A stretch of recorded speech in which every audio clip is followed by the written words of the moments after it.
Looking for breakout players for the 2018 Ohio State Buckeyes. Guys like Marshawn Lattimore, Malik Hooker, guys who went from not starting to being stars. Darren Lee. We've seen it many, many, many times over the years here at Ohio State. Tim Bielek, who is someone who's going to go from maybe being around but not making a huge impact to really helping the Buckeyes win this year? I want to look at linebacker, and I think the popular answer might be Pete Warner because of how much we talked about it, but I'm actually going to go a little safer and say Malik Harrison. He was the fourth linebacker last season, had a start against Michigan State. I wrote about how he performed really well. I've always said he's the most likely linebacker to start with Tough Borland's injury. I think he's going to be the guy who's on the outside every single game. He's going to play the most in every situation. And we saw flashes of things he can do. He's athletic, he can move, he can cover, he can hit, he can do a little of everything. And this could be the year where he goes from being that rotation part to the guy that, the back seven of this defense is going to really count on. A guy that, is going to really control everything and be just the Swiss Army knife in that linebacking core.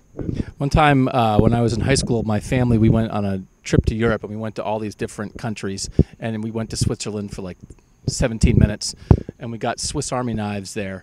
And we got back to the hotel, and I opened my Swiss Army knife, and I sliced my finger open, and I was like, "Oh, I'm bleeding." And my sister was like, "Oh my God, what is wrong with you?" And I said, "I opened my Swiss Army knife, and I cut myself." And she was like, "Here, watch this." And she opened her Swiss Army knife, and she cut her finger.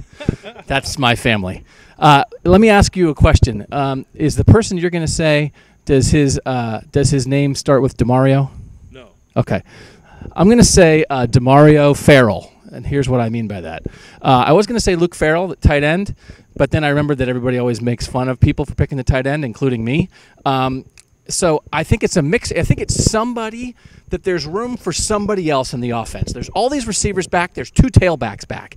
But I think there's room for somebody to break out. I think it could be Luke Farrell. They loved him in the spring. I think, again, every time anyone talks about a tight end, you talk about they might throw it to him in the red zone. I'm just saying he might make some decent plays for them. And then I do think Demario McCall should be in there somewhere. And if he does get in there, he will do something. So I'm trying to find that offensive skill guy who will force himself to have an opportunity, even though they have 19 receivers and two tailbacks back. So somebody like that, Landis. In the spring, when we were trying to figure out who was going to be the other safety next to Jordan Fuller, I asked Greg Schiano. I said, what about Jeffrey Okudah? He's a highly rated recruit. Obviously, he was recruited as a corner, but can you throw him back there? And Greg Schiano's like, no, he's an elite cornerback.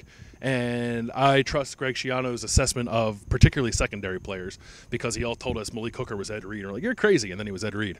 I think the season will start with Kendall Sheffield and Damon Arnett as the first two corners out there, and Okudah will be the third, and they'll rotate a little bit. But I think maybe 3 or 4 games into the season, it's going to be evident that Jeffrey Okudah maybe isn't the best cornerback, because I think Kendall Sheffield's really good too, but is certainly among the top 2, and I think will surpass Damon Arnett.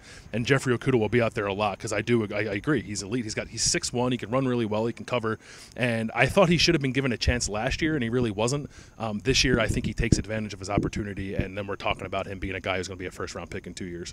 Interesting thing about this question, I think there's so many possibilities because of the way this team is built, and maybe if we had, watched practice or, talk to a human being in the last month, we'd have a better handle of this. It's not that there's no candidates, and there's so many candidates, and we just don't have the handle we normally would on this team going into the season. So watch for this. You mentioned Pete Werner. I think, we don't know what Baron Browning's going to do. We don't know what some defensive tackles might get a shot. We don't know how much Jonathan Cooper's going to play at end.